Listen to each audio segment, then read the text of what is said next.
Hello. Oh, Hi, Ben. Carol. How you Hi. doing? I'm good, love. Yeah. Oh, what? Technology is great when it works properly. Yeah, computer's the ultimate labour creating device. Yeah. Where's old Tone then? Where's the Tonester? Is he around? Um, just waiting for him to come back in. Okay. We're not recording or live at all, are We're, we? we're live, yeah. We are. Okay. Yeah. Okay. No worries.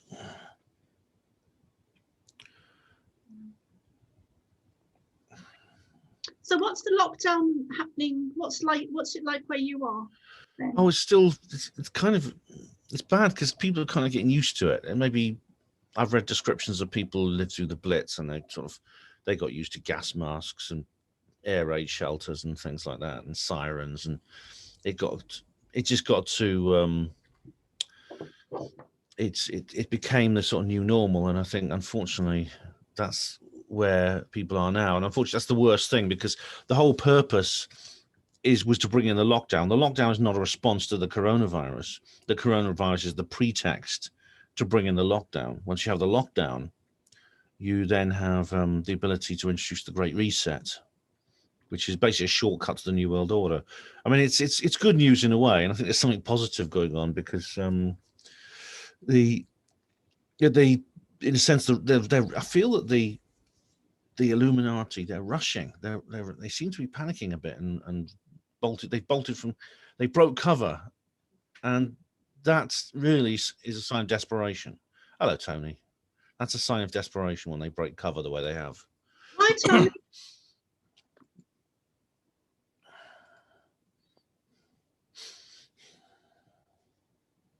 Okay, so take two. Hey, Did you Tony. put in a password, guys? Sorry? Did you put in a password for this? Yeah. Yes, I had to You enter did. it. I've gone in straight to it. It's very weird. It didn't take my password. It didn't even ask for one. That is odd because it asked me. Have That you is had any odd. other weird things going on with your computer, Tony? Oh, don't worry, Ben. You know the game. You certainly do. Anyway, good evening to you all. Are you all right? Yeah, thanks, Tony. Yeah, I'm good, love. I'm good. Yeah. Yeah, lots of positive stuff happening here at my end. Good.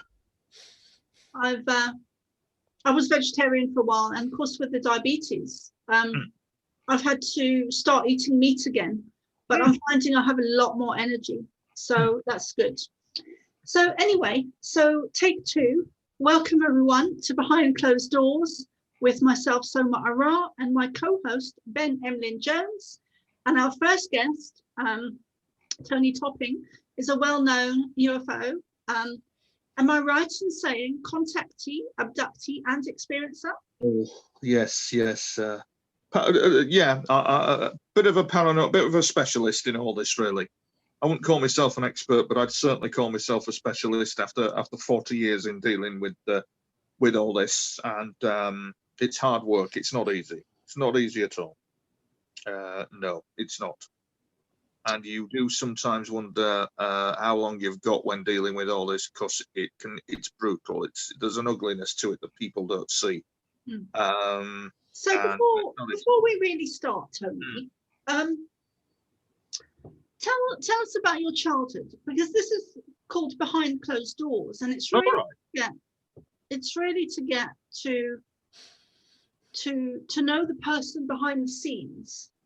So to know their childhood, their background, and what goes on behind closed doors, because we all have our public persona and what we, the way we come across, and the things that we are here to share.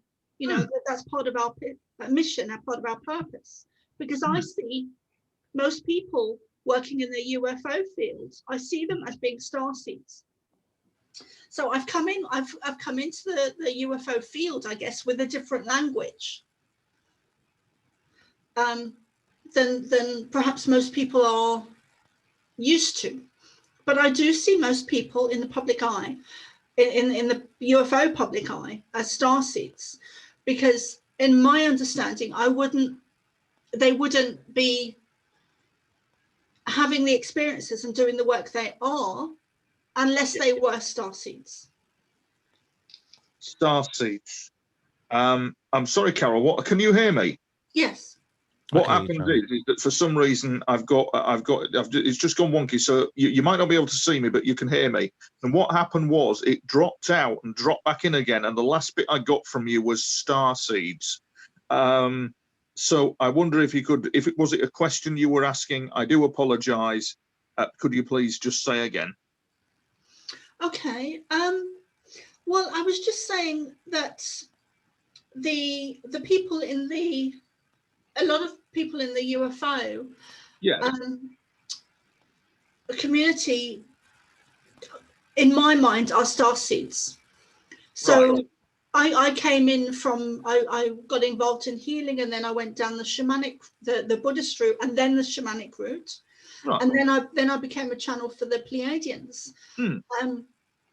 But in my understanding, there's a lot of people in the UFO community, like you and Ben, who I would call a starseed, because the journey of a starseed, the mission of a starseed, the purpose of a starseed is to bring forth their information, their communication with ETs, positive beings of light, to let humanity know that we are not alone, that we've never been alone. So in my understanding, in my take, is that both you and Ben are starseeds. Right. And your question is, Carol, on that one, are we starseeds? Is that your question? Well, no, I guess my question is more like, do you see yourself as a starseed? And this is to Ben as well, I think. No, I don't. No, Okay. no, I don't. No, I've been involved in operations regarding UFOs for over 40 years. As you will see in my book, Carol, I've led quite a clandestine life, and it's not connected to starseeds.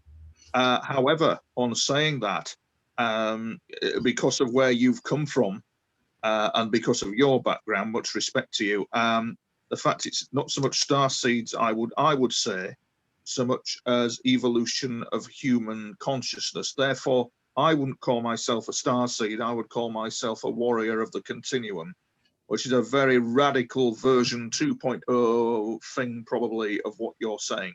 So I would call myself a warrior of the continuum. That's what I would call myself. Okay.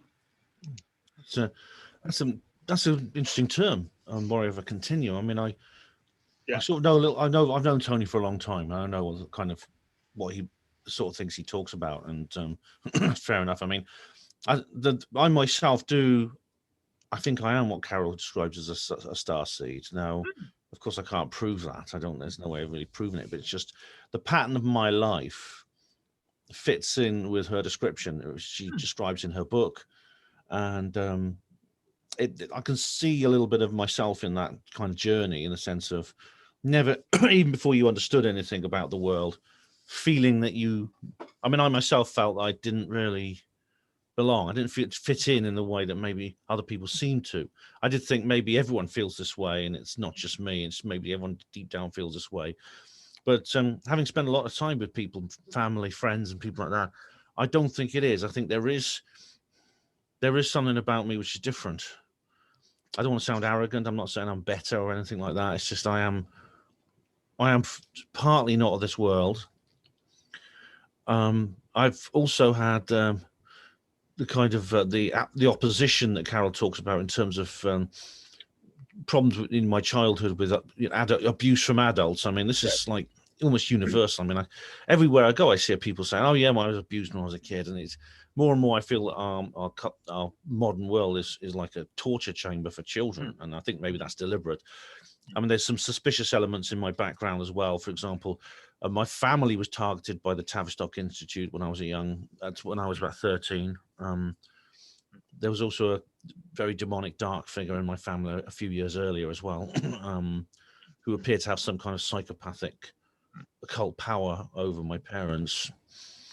So yeah, I mean, I think I understand what Tony's saying, and fair enough to him if he can only describe himself using his own terminology. I think I do feel that I am what Carol describes as a starseed. Well, but both of you are conscious pioneers, aren't you?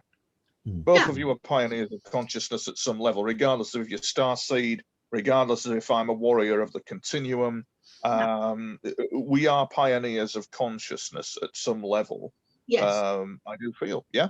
Yeah. And I think what's really interesting, Tony, is that, you know, I've read a lot of different spiritual books over the years by different religions. So Buddhist and shaman and different religion. And I found that a lot of them use different language for the same thing. Yeah. So I think what we're talking about essentially is the same thing, although we may use different words to label it. Yes. Yes, indeed. Yes, indeed. I mean, the Christian philosophy, I study a bit of Christianity on the side because I find it fascinating. And they talk about the rapture and the tribulation. Actually, what they're talking about is, when it's decoded, that I do believe that they're actually talking about an ascension state and a primordial state.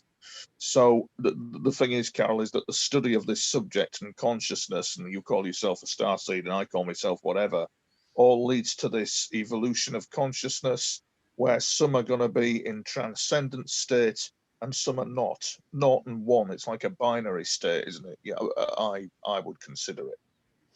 Yeah, I think you're right, Tony. And I think all paths lead back to the same. They do. Source. Yes. And I know that we only have an hour. I know that we're pushed for time today, but I'd really like to, for you, I'm really interested in hearing more about your childhood. And I know that you're, I believe that you're a UFO experiencer, contactee, and abductee. And Ben, I don't know if you are as well. I have no conscious memories of the kind that you have, Carol, or Tony has. However, I have faced enormous opposition throughout my life from strange people. I've also got, I have an implant in my arm, which is, I don't know how it got there, but it's been detected by 2 separate tests, 3 actually, and I'm wondering, I've got a mark on my arm at the spot too, and I'm wondering how that got there. So probably there's a lot about my own life I don't yet know. I'm nervous about finding out, but in good time, I expect I will. I think there's a lot of people that have implants and things. Just as an aside, sorry to put in an aside, are we really live on Facebook? Because I can't seem to find it anywhere. I was going to share it, but I can't seem to find it. Let me check. Which group did you put it in, Carol? I'm so annoyed with Facebook. They're always fucking me about. That's the same with the technical problems that Tony's having tonight. Can you see and hear me, Ben? I can see a picture where you are, Tony. It's one of your book pictures, your book illustrations. Okay. But you've had with the technical problems Tony's had. I'm just wondering, have Facebook shadow banned us or blocked us? Oh well, I wouldn't be surprised. You know. Which group are we streaming in, Carol? The cosmic waves. Sorry, the cosmic ascension waves of light. We should be in that. Right, I will. But I don't think we are. I think they've blocked me. Check. I'll just check. Okay. Oh no, here we are. Is that? Oh no, that's the first one. Let's have a look. Oh no, we are live. Sorry, you always got to check these things with Facebook. I'll just hang on. This is 12 minutes ago live. I'll just share that. Are you sure that's this version and not the first? Yeah, it went live. The other one is like 6 minutes. That's already recorded, 6 minutes 53. There's another one that's actually live now. Went live 12 minutes ago. I just thought I'd better check, Carol, because you wouldn't be surprised if someone giving a hard time. I've just shared it on my wall now. So apologies for the interruption. I just thought we should sort that out just in case. And we are going to be having questions and answering for Tony Topping. So if anyone would like to ask questions, perhaps Ben, if you could, perhaps if they could go to Ben Emlyn Jones' page and post comments. Are we going to go over an hour, Carol? Will it be over an hour? No, we are. I'm happy to finish when you are. I mean, I'm happy to keep going until you. I'm going to say, if you've got people asking questions and all that, we can go over an hour. It's not an issue. I'm wondering if the system, one of those things, is it a paid for Zoom or is it the free Zoom where it kind of like conks out after an hour? Or no, I have the paid version. So All right. Yeah, no, that's fine. Yeah, that's fine, darling. Yeah. I'd say hello to Juliet and Claire, who are currently in chat. Do you have a question for Tony at all, or for Carol and myself? Feel free to ask. So I know Juliet, actually. She's a friend of mine. But, welcome, Claire. Hi, Claire. Hi, Juliet. I'm not able to see if at my end on my Facebook if we're live or not. We are live. Okay. Yeah. Okay. But it's just Facebook can be funny like that sometimes. Yeah, I know. I was just going to say though, I'll probably keep the questions to the end. And this is a very new show with myself and Ben, so we are kind of getting a feel for it and getting familiar with it. So, and working with each other as well. So, yeah. So Tony, would you like to please start with your childhood and your experiences? Well, we got there eventually. Okay. Well, all right. Well, as you know, I call myself a warrior of the before you start, Tony, before you start, darling, please can you put your picture on because we can't see you. The way the system's just configured at the moment, Carol, I don't touch anything. You can hear me and that's fine. It's just the way things are technically at this end. I'm just going to leave it like that, if that's all right. If I can fiddle around with it and get it working, I will. But I've had some technical issues, so if you can see me, all well and good. But at the moment, I'm just leaving it as it is. Let's just try again. There is at the bottom. There's 2 little buttons. One says stop video. If you press that, it should be okay. I realise. I realise. Yeah, I realise all that. Just a minute. Can you still hear me? I'm just having technical issues. I can hear you, Tony. Yeah, I can hear you. Okay. Yeah. It's just that I'm a very visual person, and I much prefer to see the person. Yeah. Just hang on. Okay. We've just got to be right on this. Anyway, childhood. You wanted to know about my childhood? Is that right? Is that right, love? We're having fun here. It's one of those days, Tony. Mm-hmm. Yeah. I've never done a night tonight like it. For technical issue. Yeah, everything seemed to work fine when I was on your show the other day, Tony. It was like. Can you still hear me, guys? I can hear you. Yeah. You can't still hear me. I can. Yeah, we can hear you. Right. Let's just try that. Ah, there we go. There right. he is. I think we're in business. Right. Voila. Right. Hello. Right. I'm sorry about all that. What a load of technical faffing that was. Right. We're here. We're with you. Good evening. Right. Childhood. Is that right? You wanted to know about it. Is that correct? Yes, please. The floor is yours. Well, my early childhood began about. Well, actually, no. My first paranormal incident began when I was age 2. And it was very kind of, shall we say, very religious, I would say, when I was 2 years of age. And it's followed me ever since. But I mean, my childhood went something like this. We lived in a house with no heating and no bath. And round about 10 years of old, as my book starts with me being 10 years old, walking to the scrap metal merchants with a pram that's full of scrap. I used the pram as a tank, but this time I was taking it to the scrap merchants because my mum and dad were broke.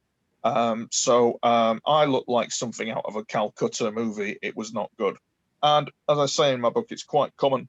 Group of lads pulled up in the car, get an effing wash, you dirty bee, all that kind of thing. I'm only 10, goes to the scrap metal merchants to try and sell this scrap metal.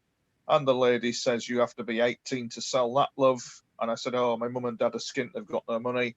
And she very kindly gave me some soup and beans and stuff to take back to my mum and dad. I'm 10 years of age. I was abused probably about twice a day. And when that individual was not abusing me, they were abusing themselves in front of me. I know what it is like to go to the gates of hell and back. I've seen it as well. And I've had extreme paranormal experiences that has taken me 40 years onto the front line of the UFO situation that we see at the moment. That is like nothing that's actually written on the internet or portrayed. It's a bit more brutal and a bit more deeper. And there's a lot of, in the media, a lot of gloss over what's really going on. It's quite disturbing to see. But my childhood was horrendous. It was like a war zone. It wasn't a childhood. And being bullied every day, sexually abused. I had it all to deal with, you see, Carol. So it wasn't easy. Childhood for me was not easy. Yeah, I mean, it was the same here for me, and I know that Ben had a difficult time as well. So it's we have very, very similar themes running through all of our childhoods. Of course. Yeah, I describe mine as being born into hell. Yeah. You know, and I just saw. Yeah. I think it was on Ben's one of his on his links on one of his things just now. About ancient Hackney, and it was really interesting because the Hackney I grew up in was equivalent to the Bronx in New York, and it wasn't a nice place to be. You know, I would never raise my children there. And what was interesting is that on Ben Emlyn Jones's on his Herpanwo page, there's a link there to an ancient Hackney, and on that link it says that Michael, is it Tazarian? I'm not pronouncing it correctly. Sarian. He is the founder of Ancient Hackney, or the person in charge of it. I remember reading his book years ago in 2009 when I first started to channel the Pleiadians. He was one of the first people that I started to read around that time. So it's interesting. It's like everything's going back full circle almost, you know. But the ancient Hackney was talking about ley lines, and I'd never realized that. But I've lived in some very, very high energy places like Lewisburg, but I'd never realized Hackney was, and I certainly wouldn't say that Hackney was a high energy place, with it being such a poverty stricken low vibration energy. So and everything has been inverted and changed, so perhaps that has been deliberate. There's some interesting architecture around there. For example, you'll know about the living within the bowels of being a Cockney, living within is it the 6 bowels of London? Yeah. Those churches were built by someone called Nicholas Hawksmoor, and he was a high occultist, and he was actually a draftsman of Sir Christopher Wren, who built that very strange St. Paul's Cathedral, which was built after the Great Fire of 1666, the year with 3 6s in it. And there's a lot. I could go on for much longer. It's a big, long story, but these are kind of energy. These are kind of energy attraction points, almost in the same way that some of the symbols you see in places like Washington D.C. and Paris are obelisks, domes, the sexual pairs, and things like that. In other words, like it's kind of Masonic. You see the same thing with the Masonic rituals and their symbols. Yeah, I mean that's, you know, when you get into this stuff, it's like diving deep into Pandora's box. So maybe we could do that on another show, Ben, because I really want to hear from Tony and you know, his experiences. I'm fascinated. Oh, I've led a clandestine life, Carol. I don't know where you want to begin, but the book I'm writing at the moment is called I, Alien, The Secret UFO Chronicles. And it does talk about my clandestine involvement with the UFO situation, and how I went to the gates of hell and back, how I've interacted with them, how we know the landscape and the picture of what's going on, how there is a cover-up. And really, you know, you could easily be labelled, Carol, it could easily be labelled, and even Ben, that you're kind of like these strange people who look at conspiracies. When it really boils down to it, when you really drill it down, this is a war against humanity's consciousness. Yeah. So you're actually very brave in coming out here and doing this kind of work and trying to get the message out, because consciousness is control.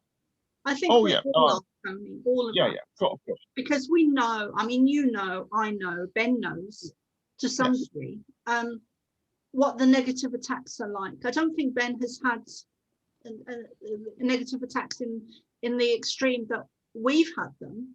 And I could be wrong in saying that. Please forgive me, Ben, if I am. But I know that Tony and I know myself have had extreme negative attacks by black ops and millaps, whatever you want to call them, you know.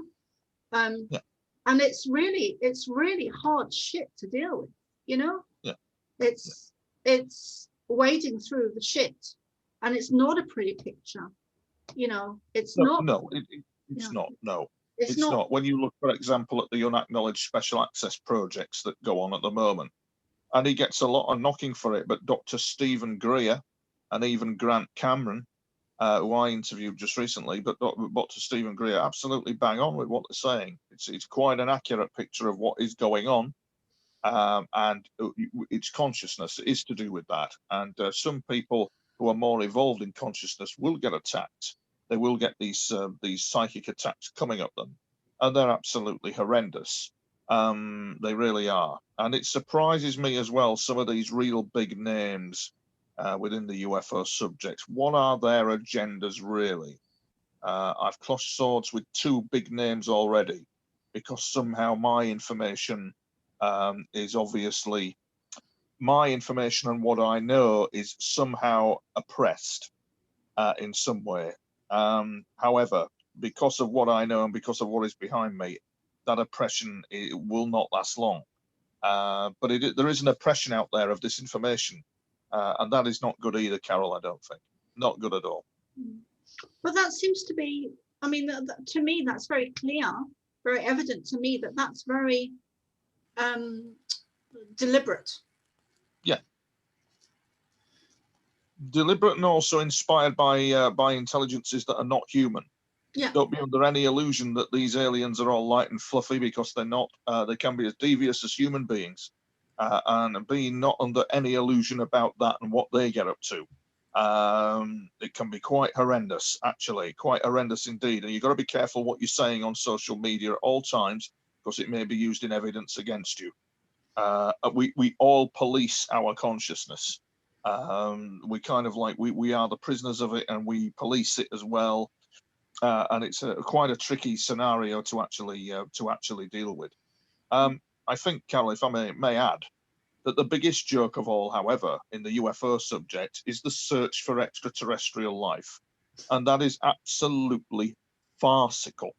I've never seen anything quite like it. The Israeli space director guy, he went public about it, and he was spot on with what he said. But the point being is that the ET are using Earth as a base. They always have done. They're out there, as you well know. And if you end up having communication with them, if they end up telling you information, you're going to get quite a recall coming at you. You really are going to get it coming back at you, because it's heavily oppressed information. And there's an agenda behind that, obviously.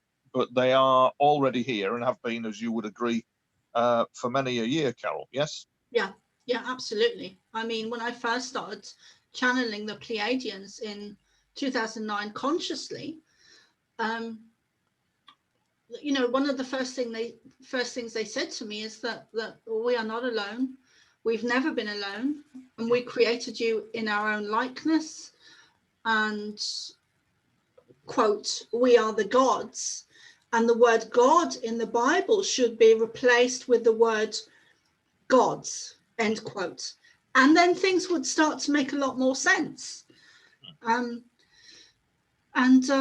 So yeah, I mean, it really shook my world when I began consciously channeling them, because my whole perspective of everything changed overnight, and my body, my brain couldn't deal with it. I frazzled a little bit, because there was a question I kept asking myself was, who in their right mind is going to believe that I am channeling the Pleiadians? You know, I'm this little girl from Hackney. That's kind of how I labeled myself at the time. But this little poverty-stricken girl from Hackney, like, no one's going to believe that I'm channeling the Pleiadians, and I've got all this sacred knowledge, sacred information, and you know, and we are so taught and conditioned and dumbed down to believe that we are that little girl from Hackney, or that little Tony from, you know, Sheffield or wherever you grew up, or that little Ben from Oxford. We are so conditioned, so programmed in our school systems to believe that that's who we are, and it's not at all. And David Icke talks a lot about this, where he says that we are the great I am. We are the great, we are God consciousness, and we are God consciousness individually. So we need to raise our consciousness. We need to raise our awareness. I didn't really want to talk so much, Tony or Ben, but yeah. So I'll just throw it open. Yeah, it's funny. Like if you do say you're just a little girl from Hackney or something like that, and whoever you are, and you go along with the what you're told you are, and as we were saying, I think earlier, that the whole society is geared up to mentally torturing children. That seems to be one of its prime objectives. You'll find the doors are opened for you and your path is beaten. Yet if you resist that in any way, all hell breaks loose in your life. People all over the place will start giving you a hard time. Obstacles are thrown in your way, attempts to trip you up. You make enemies really badly. And that's something that I've experienced. So you have been, sorry to interrupt, but you have been actions of dark magic going on against you, yes?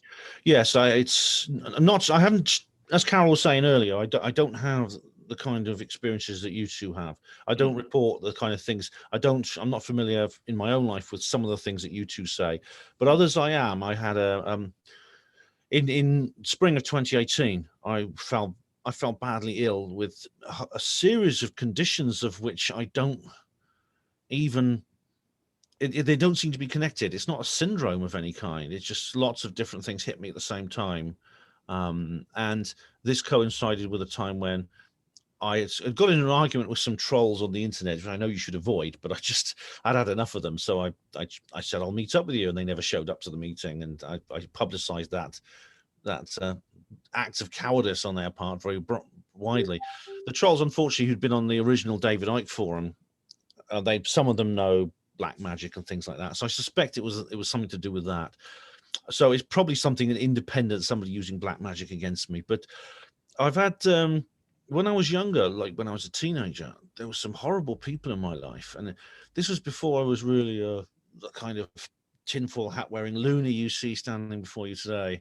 I knew I didn't fit in. I knew things weren't right with me. I didn't seem to be a part of this world. And I thought, well, maybe everyone feels that way, but no, they don't. I was different. And the Tavistock Institute attacked my family. And that's really weird. We had personal attention from the Tavistock Institute, which it's a long story, but I could tell it another time. It's really quite incredible.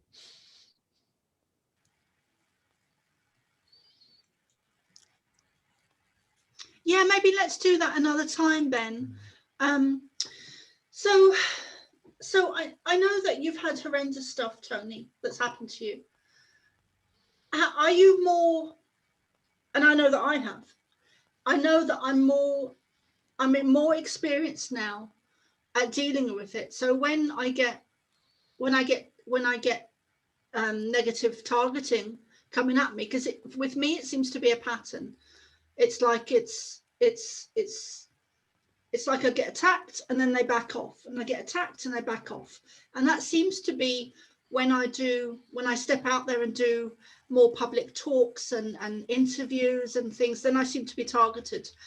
And then that drains my energy and I have to step back from it and try and claim back my power. And then, I step forward into the public eye again and then get targeted again. So it seems to be, with me, it's a pattern. But I've got a lot better. I've got a lot more experience at dealing with it. How do you deal with it now? Are you used to it? Have you gained techniques to deal with it? How do I deal with it? Have I gained techniques to deal with it? That area I can't talk about. I'm not going to talk about it for security reasons. Okay. There is something going on. I can't talk about it for my own safety. It's not because of you guys or anything like that. And it sounds a bit, what's the word I'm looking for? It does sound a bit off, doesn't it? But It kind of like there's some things that I don't really want to go into in that area, but we will go into it though, Carol. I'll go down a certain route with it, in that the more, I think, the more aligned with consciousness and divinity you become, the more of a target you become. That you used to. So the New Age teaching is let in the light. Let's let in the light. Pray for protection. Pray to the Ashtar. Pray to anyone. But then all of a sudden you get whacked, and that person who's done all that is wondering just what the hell's gone on. Where precisely is the protection? And it's kind of like a spiritual dojo like no other. You're chucked in at the deep end with it. But I do find that prayer, the power of prayer and the power of divinity is almightily powerful within all this. Negativity, no matter at what level, there are probably two levels here. You're talking negativity as in the angels and demons kind, but you're certainly talking a negativity as in the aliens kind, and that can get pretty effing nasty. You're talking evolved beings with a psychopathy about them that is not good. But there again, you look on the internet and it's all nice and fluffy, and it ain't. I had a situation about 4 or 5 weeks ago, was a major incident actually, and I'm lucky to sit here because it could have gone either way, and that's to do with the conflict among these extraterrestrial groups that is going on behind the scenes. It's a conflict that actually is like a Cold War, but it also affects government and decision makers. You just think Donald Trump, when he slept at night, who's protecting him? He could be influenced by something. In fact, the Russians, which I'm a bit of an expert on, there's remote viewing, and I'm writing in my book at the moment a special chapter about the story of how the Russian Special Abilities Unit contacted aliens. And it's absolutely incredible stuff. They got it absolutely spot on with what they did. But one aspect of what they did, because they're very switched on, they understood, for example, the guy leading the specialist unit understood that the use of women was better than men. He had a team of psychic Amazons who were out there because women understood, they had better intuition, they were just better at the job that he needed them to do. But one of the things that the Russian Special Services units also used was a department called the Department of Mental Protection. And it was located within the Russian Special Services. Now, the thing is that I ain't actually a fan of Russia, nor the current regime, nor what they've done to this country, just to add. I'm not a fan of it at all. But the story about them is incredible. And they had this psychic protection unit. At the time of Boris Yeltsin, they had a special protection unit protecting him from all this because he was a leader that needed that protection. If you look at the British Prime Minister, who's protecting him? And this is the thing. Now, I know that we're in a circle where everybody goes, yeah, the Prime Minister, it's all conspiracy, blah, waffle drone. There's a connection that we are, when you boil down to it, Carol, we're facing the same enemy at whatever level as human beings. And that's how I look at it, you see. And so from that standpoint, there is I don't think there's any Office of Mental Protection in the British setup, but there was in the Russian one, and they used it very effectively to stop the influence of negativity, which is a very real thing, as you've said, Carol. Well, you've experienced it, haven't you? Yeah, I have, and yeah. I've been having real dreams since I was a child, where I leave my body. And I remember one of the first dreams I had of it, I was about 8 or 9, and I was flying over the rooftops of my estate in Hackney. And I don't know why I chose that place, because it wasn't nice. It wasn't a nice place to be. If I'd had any sense, I would have gone to Spain or somewhere, but I was on my estate in Hackney. And I was above the rooftops. I was flying above the rooftops. So I obviously was on the astral and had gone visiting. So anyway, so one of my real dreams this year that I've been having since I was a child, I was of Trump. And I'm not going to go into it, but basically I do believe that Trump is a light worker, and also Vladimir Putin as well. And I believe that they are working together. I feel that they have a great friendship. I feel they're both working for the light, and I do see a positive outcome at some point manifesting I don't on know whether I Earth. entirely agree about Putin, Carol, because in Russia, something like this, homosexuality, human rights, all that kind of thing is kind of frowned upon. The guy Putin is renowned for poisoning his opposition. This guy who they've tried to poison at the moment, and he's back in Russia.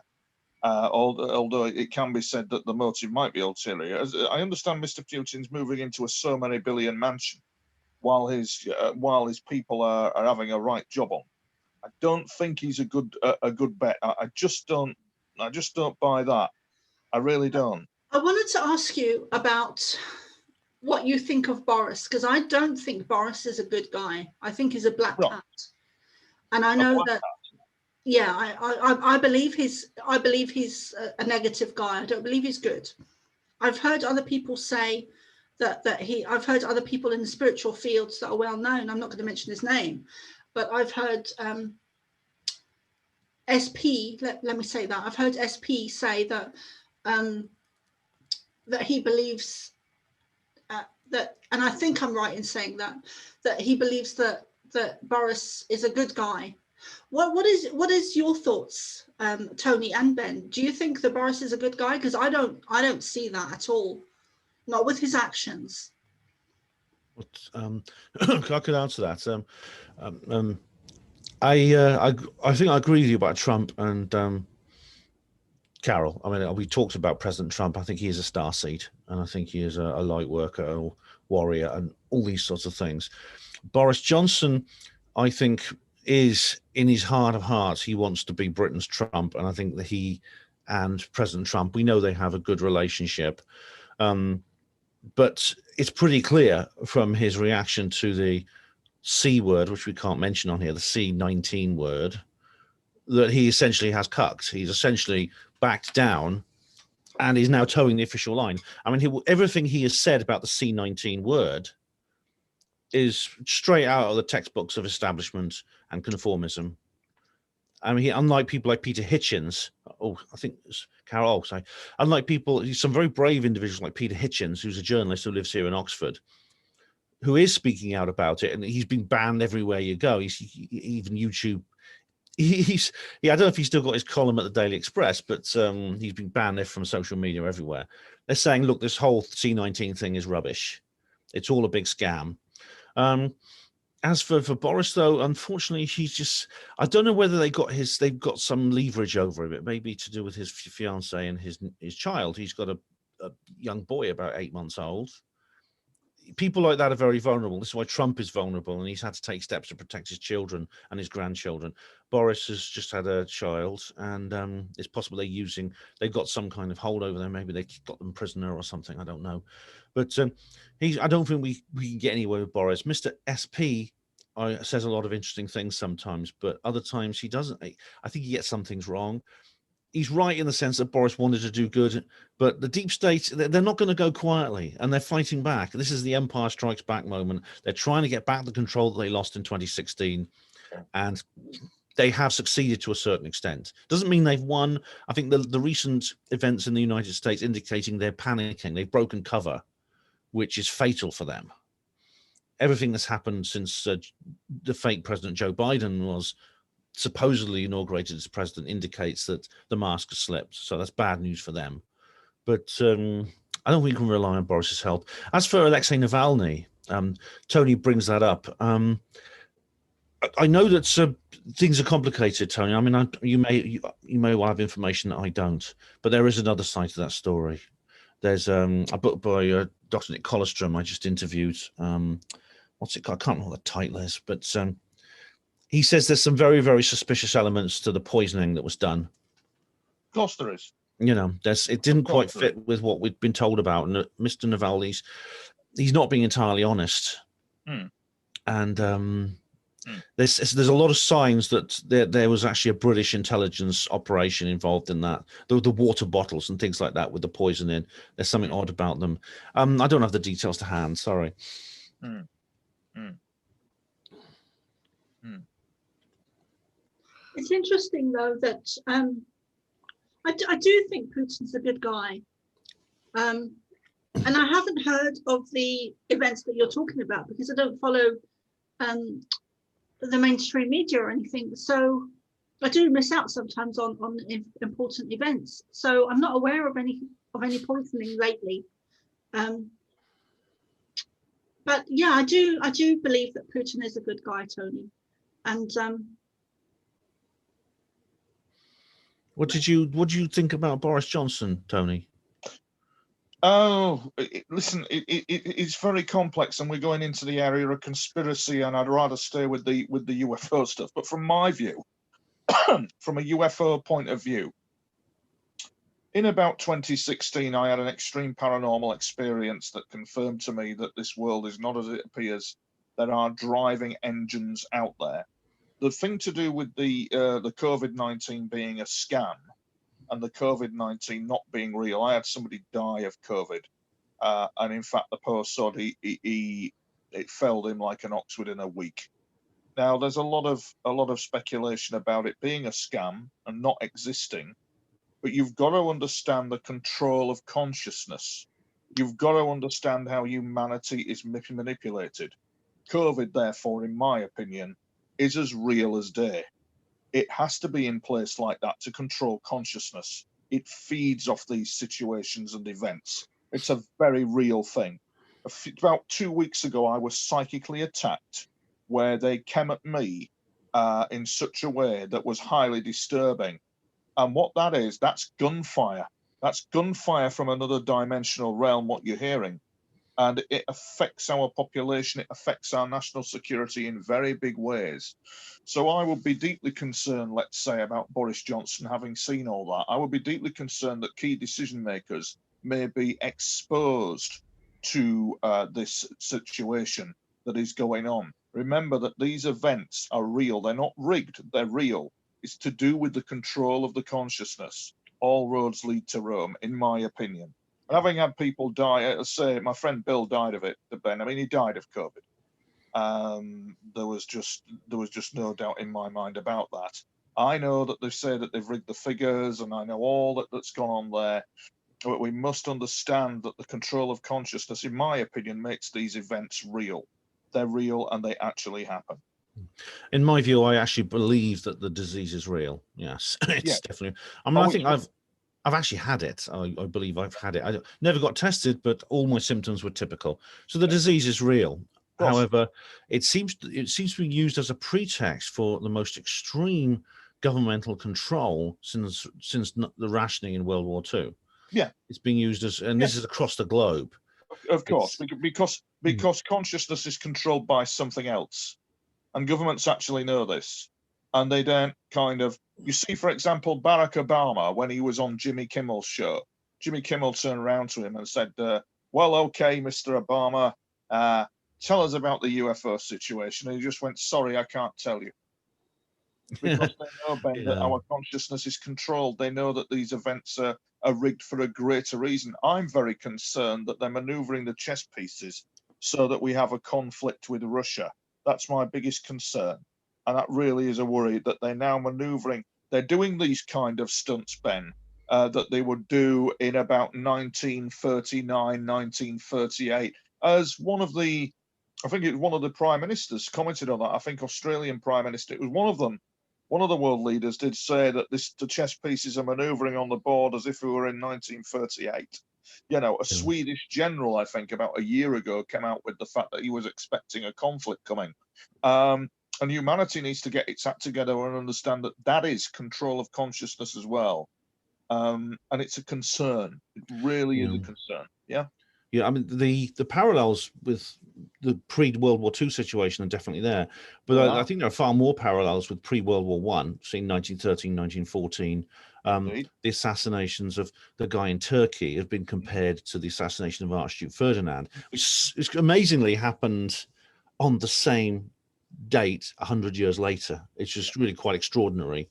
And nothing is extraordinary. There are no such thing as coincidence. It's exactly. It seems too much to be coincidence. The the way that the Skripal poisoning, for example, was astonishing. The reaction to it was astonishing. Immediately, several countries began expelling their Russian ambassadors and things like this. Britain, there were 48 Russian ambassadors expelled.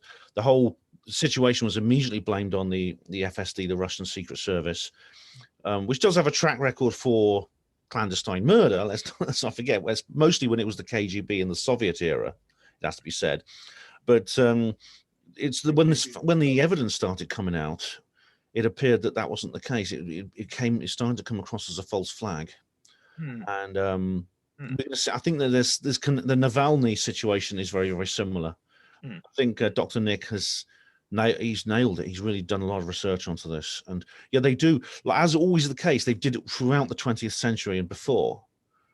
The central focus of Europe geographically, Germany, Eastern Europe, that area, and Russia. You start a conflict between those two segments geographically, and the peripheral nations get sucked in, and you have a world war. Oh, yeah. And yeah. I think it's down to people like us to keep exposing this, and people like Dr. Nick to expose this, so that it doesn't work. And if the more we can talk about it, the more likely it is we shall succeed. So he's a Holocaust denier, is he not, Nick? Is that right? Is that yeah, the word? He has these views, which I don't think we can even talk about on Facebook. And of course, I mean, I don't agree with him on that, but this doesn't make him a bad guy in my view. No, of course not. No, of course not. No. I'm just wondering which Nick you were on about. I just got confused. Nick Holstrom, I do mean Nick Holstrom. Okay. Sorry. I know he's a controversial figure, but is it? We'll leave that then. We don't want Dear Carol banned from Face. We'll leave that well alone. Yeah. Thanks, guys. So how long have you been having these experiences, Tony? It's been a long time now. Yeah, yes. I've had them all my life, yeah. So did it start when you were 10, 11? It started when I was about 10. I've just been reading my book. I mean, for example, Carol, how can I put it into words? There's no easy way of putting it, but I've seen extremes of this, of paranormal experiences that I've had that have led me to build a picture as to what's going on. Yeah. If you can imagine, I looked after my mother when she had dementia. She had dementia that led to bowel incontinence, that led to her ending up in a bed, that ended with her calling me all hours, night and day. And at one point in the proceedings, while I was being targeted with all this, I was literally lifting her out of bed by myself and putting her back in again, changing her and all that thing. And I felt the loneliest man in the world. I really felt the loneliest man in the world. And there was only me and my mother, it appeared, and everything else was going on around me. And the UFOs had been coming in over my house. A little story for you here, Carol. The UFOs have been coming in over my house. And I make no apology about what happened to me with the UFO stuff. They kept coming in and going out. As I was trying to deal with all this, she was dying on me. Dementia was shutting her down. It was absolutely awful. And I remember on this particular morning, I would go to bed in the morning when the carers turned up so I could get a bit of sleep, yeah. And I remember, it's written in my book, I remember this ET female, this extraterrestrial-looking female, turning up in a sense of moral outrage over what I was having to put up with. And this was the fascinating thing about her, as I write it, this was the fascinating thing about her. She indicated that she was from another universe, but yet in our universe, because the oceans were the same. So she was using Earth's oceans as a base. And they were very clever people. And I believe they are the people who are in the undersea UFOs at the moment, who have had a little bit of a mishap with the Nimitz carrier group and all that kind of thing. They're very real. They're out there. They occupy our oceans. And that's another hush thing that they keep quiet about, the fact that our oceans has life in them, that's similar to like the movie Abyss has been kept hush as well. And once again, Carol, the reason why it's kept hush is control of consciousness.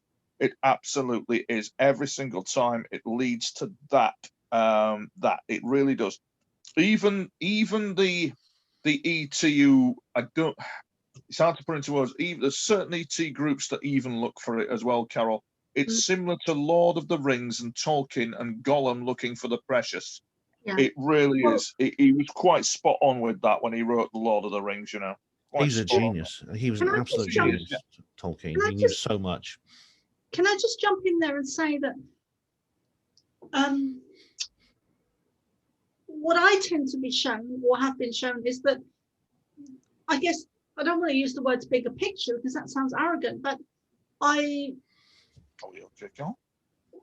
can't find other words to use, so I'm just going to have to use the bigger picture. What I'm seeing is part of the bigger picture, not the whole thing, because that's impossible, but I'm seeing part of the bigger picture where it is a war on humanity, it's a war on consciousness. And that involves a lot of different plays and a lot of different bullshit by the negative agendas. And I do see COVID as real, as very real, but I do believe that they are manipulating the numbers. And I do see that the similarity with the times we're living in now and Nazi Germany. And I do see us going into a very negative, if we allow ourselves to go into a negative timeline, I see that happening and unfolding. However, I do see a positive outcome, but it's a war on consciousness. It's a war on humanity. We are at war. It's just not a war. Carol? What is interesting, Carol? It's just not a war that people have seen before. What is interesting, Carol, is this fluffy, new agey, frilly packaged thing that comes to us about the aliens. But actually, when push comes to shove, they're very good at fence sitting. They're very good at non-intervention. It's deeply troubling, for example, that America has unacknowledged special access projects, highly classified operational projects involving UFOs. And within that element of these projects, of course, is the fact that they've got highly advanced technology covering subjects like DNA and all that kind of thing. In other words, they've got the cure for this virus. But for some reason, we're having some crazy fence sitting going on. Listen, I've had interaction with Nordics, right? The blonde, blue-eyed extraterrestrials. They've got bases on Earth. They can come over for a cup of tea anytime they want. It's hilarious sometimes, but the liaison is there.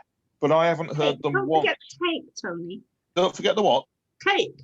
Oh yeah, and the cake as well. But the kind of the fence sitting when these beings could actually assist us and assist, let's say, our government in trying. Oh, Tony's gone. Ben, you're going to think I'm off my rocker coming out with that. But in these facilities, they're going to have the cure to it. They have the know-how and the technology, don't they, to stop it, but they're not, because it's consciousness. I don't think you're off your rocker. I think you're on point. I think they set us up. It's what do you call it? Product solution. I mean, they've already got the solution. So, and it's not the vaccine, as far as I can feel, as far as I can see. There's a lot of plays, there's a lot of bullshit. We know that we're being played, that en masse, that and people just need to wake up. They really need to wake up and see. They have that. When you talk about them having the solutions and not giving them to us, they have that on so many things. I mean, there's cancer treatments, for example, that are not permitted to be used, even though they're very effective. There's a whole lot I could say about that. Of course, the energy situation we're using Stone Age fossil fuels, and really our society demands something more sophisticated, and that sophisticated method exists. On the subject of the New Age, I should point out that I sort of flirted with the New Age when I was starting to get into these sort of things seriously, and I very quickly rejected it. I found that the fluffiness that Tony talks about is actually a facade for some really deep malevolence. I've actually visited the Findhorn community in Scotland. I spent a week there, and it was interesting. It was fun, but especially afterwards when I was thinking back about it, I thought there's something not right here. This is wrong. There's something wrong with this place. And I also knew I had a New Age friend who was, again, like a little fluffy bunny on the surface, but beneath that exterior, a very, very different heart was beating. I think a study in narcissism, Ben, is an essential requirement for all of us involved in this subject. An in-depth study of the narcissistic personality is definitely a requirement in this subject area. It should be a part of basic training, Tony. Yes, it should be a part of basic training, because there's a lot of it about, and it needs to be spotted a mile off, because you could get, I think so, that it's a standard requirement. I really do. Knowing how the narcissistic personality works can save yourself a lot of bother and time. You're right, what you say, nice and fluffy, Ben. Yeah, I know what you mean. Yeah. And it's interesting that you look at the origins of the New Age, and you come across some rather strange individual. There was Alice Bailey, and the United Nations. The United Nations are very keen on the Brahma Kumarish Spiritual University, which is, I actually went there. Their headquarters is just down the road from me, and I used to go to some of their meetings. And it's very weird because it's set in this Harcourt Manor, this old stately home with a lovely garden, very, very big, very well kept garden. And you go in there and it's all very nice. It's very sophisticated, obviously a high budget operation, but they never charge you any money for the meetings. And even though day retreats are only about £8, they're very cheap. So where are they getting their funding from? It's this interesting question, isn't it? I used to be big into the Spiritualist Church, and that's where I did a lot of my training. From around 1998 up until about 2004. I used to go to a Spiritualist church wherever I lived, if I was in London or Edinburgh, or because I used to move around quite a lot, and that was where I did a lot of my mediumship training. And but I don't really. I kind of came away from that because I didn't feel that it was for me in the end. So I came away from it. And I think that the Spiritualist Church has really changed as a organization, and I no longer follow their principles or their beliefs. And they do make you sign a piece of paper now to say that you are exclusive as a spiritualist, and that you no longer follow any other religion. And I think when any religion does that, whatever it is, there's always alarm bells that goes off for me. Tony, have we lost you there? Can you still hear me? You're all right. I can hear you, yeah. Can you still hear me? Yeah, you can still hear me.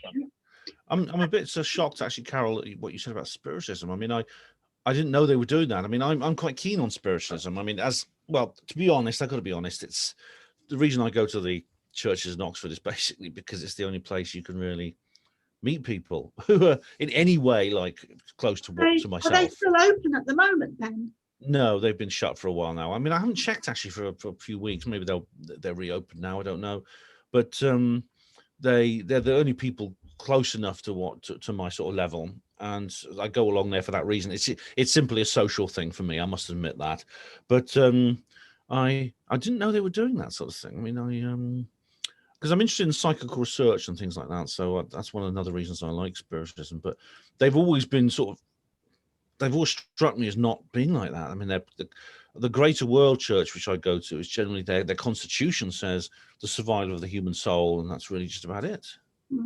I think it was because I became a member of the committee. I think that's what it was, where they made you sign this piece of paper to say that you would only follow the spiritualist church religion. And I did sign it, and I regret signing it. Yeah. You live and learn, you know. Yeah. It's often when you do things like that and you think you regret it. The reason you regret it is because you've learned a lesson from it. I think that's something that's probably a good thing. Guys, I'm afraid I'm going to have to head off now. But do you have 2 more minutes, Ben, or do you have to go right now? I can spare a couple of minutes. Yeah, it's not a problem. Okay, no, it's just that we have a question for Tony from Juliet Gregson. She asks, where does Tony see himself in 5 years with his personal growth? That's a great question, Juliet, because actually I was kind of thinking a very similar thing earlier. So thanks for asking. So where do you see yourself, Tony, in 5 years with your personal growth? Well, I think that I think at the moment, you know, we're just cracking on with the book. We're getting on with the internet stuff, my own radio show. I think between now and in the next 2 years, I'd hopefully have my own TV show. That's what I'd like. But we'll see. If after all that's gone on, if I get past 5 years, Carol, I'll be a lucky man. Because believe me, it's like being a paranoid. Are you still there, Tony? I think he's cut out, Ben. It's not easy, and it really isn't easy. And I'm hoping, you know, to get really ahead with it this year, especially with my book. That's the biggest project so far. I've just done the art to it. I'm really proud of it, actually. Really proud of what I've done. And we're just in the straits now of trying to get it all sorted out and put in that essential stuff that nobody's seen before. You know, that's the thing, Carol. I could talk to you guys for hours and hours and hours, and I know that Ben has to leave, so let's wrap it up. But let's do this again, and I'd like to talk to you, Tony. So I'll on a private thing. So I'll give you a call over the next couple of days, or Zoom or something. Oh, all right then. No problem. But I feel like we haven't even scraped the surface of half of the stuff I wanted to get into with you. Yeah. And Ben, so. You haven't got any questions, Carol? Nobody's got any questions then? People listening. I'm actually not able to see them on my end because Facebook. I can see them. So I don't know if you can see them, Ben. Yeah, Juliet says sound healing.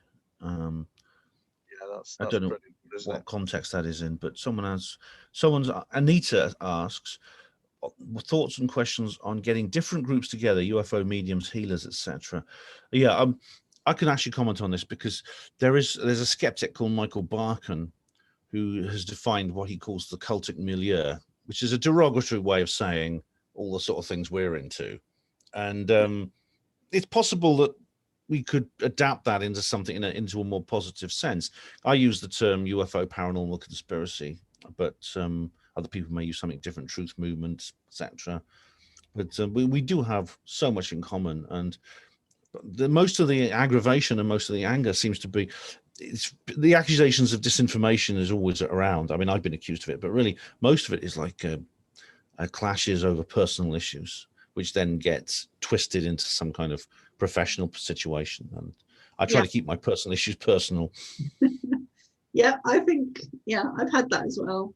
And it's the ego often gets involved with people, and it shouldn't, but we are human, and sometimes we need to allow for that and maybe just step back and realize that the person is going through stuff or being triggered by us. And so anyway, guys, I could just talk to you for hours, and I love both of you, and I think the work that both of you are doing is amazing. Thank you. Likewise, Carol. Thank you. And I really mean it, Ben. I could talk to you for hours, and I love what you're doing. And I think that you are an inspiration, both of you, an inspiration, and for people, and you wisdom. You bring forth wisdom and knowledge and information for other people, to show them, to let them feel that they are not alone, that we're not alone, that they are not alone, that they are not the black sheep, they are not the little Ben or little Tony or little Carol.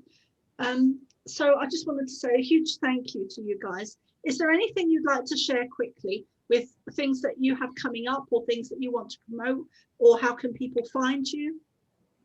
Well, for me, it's Hospital Porters Against the New World Order, her panel.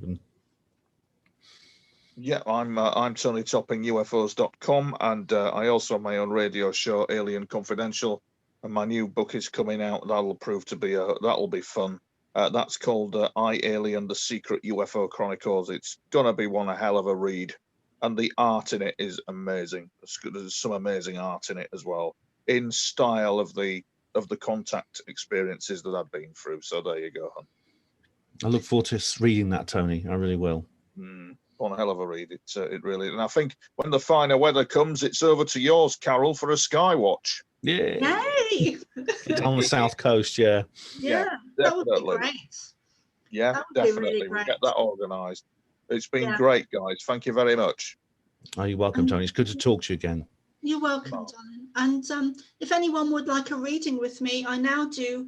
I do 2 types of readings now. I do the normal kind of ones, and then I also do a channeled direct voice channeling from the Pleiades, because I've been upgraded myself this year, and so I really love doing those. I don't do those very often because it takes a lot of